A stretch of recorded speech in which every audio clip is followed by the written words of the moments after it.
Lars, you've been engaged in quite a pitched battle over the last couple of weeks with your main rival, Vodacom, mainly the stage being the Advertising Standards Authority of South Africa over your latest advertising campaign, which effectively takes aim at Vodacom's rebranding to the red colour. Can you tell us a bit more what your thinking was behind that campaign, and in retrospect, do you think you took it a bit far? First of all, I think I believe competition is a good thing, and I believe that if you want to have people think about what is out there, then you occasionally have to be, maybe a little bit more aggressive than others.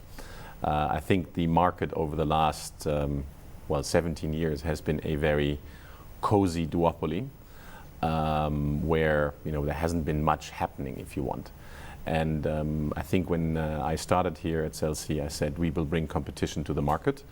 And I think we're doing just that. We're bringing competition to the market. I believe there is a renewed vigor in the market. There is a lot more innovation in the market. There is a lot more customer focus in the market.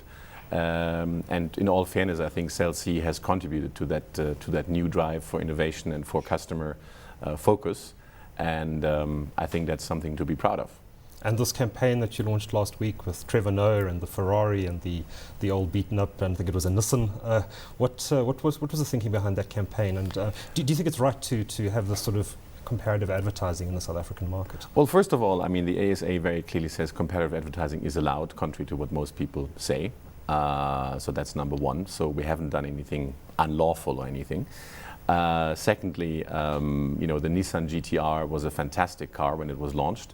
It was actually the first car to go under the 8 minutes at the famous Nürburgring, the North Ring as it's called. So it was a very, very high performance car at the time. And we very simply thought, we knew that Vodacom was rebranding. It was, if you want, public knowledge. We also knew through a bit of intelligence that they were spending around about 200 million rands in 1 month, apparently, on advertising. And quite frankly, we didn't want to leave the entire April to them. So we had to do something. So when the whole campaign became clear, we sat together and we looked at what we can do. And we did something that we found was quite amusing, quite entertaining. Wasn't in the least disparaging to Vodacom, who we respect enormously. And that's how it came about. Okay, now the ASA has ruled against Cell C. Are you going to continue to push the boundaries in your advertising over the next while? Again, you have to look at what the ASA has said. The ASA essentially has received, sort of evidence that what we say is correct. But the ASA choose to say, well, we don't think so, which quite frankly took us by surprise. The numbers that we have shown, 3 to 5 times better coverage for an HSPA plus 900 tower, which is what we use, versus a 2100 tower. These are, cited by the UMTS forum. They're cited by 3GPP. They are industry knowledge. So we will actually look into this and will appeal to the ASA to review. Because quite frankly, it's a difficult thing. We're asking the Standards Authority for Advertising to review technical matters and to do so in an extremely short time frame.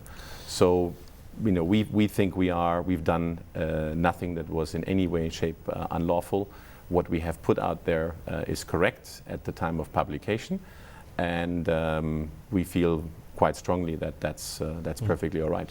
So you're going to challenge the ASA's ruling. Lars, just we're running out of time. I just want to ask you your last question. You were due to switch on your 42 megabit per second network in Port Elizabeth this week. We saw one of your rivals launching its 42 megabit per second network over the weekend. Is speed in these networks really all that important? Are consumers not looking more for value and customer service? Well, speed is important to the extent that when we launched in PE last year, in September, we said within a couple of months we'll upgrade to 42 in PE. And given that we normally try to keep our promises, we're launching 42 in PE. Our competitors have launched on Saturday, and that's perfectly fine. That's perfectly normal. Again, the difference between I think what we do and what our competitors are doing, we have an HSPA plus 900 network as the base layer for what we do, and we use 2100 megahertz, which is the higher frequency band, to do infills. And we believe strongly that the HSPA Plus 900 network is actually it's a more modern technology. It's a technology that allows better coverage, also in particular indoor, and that's something that customers appreciate in the long run.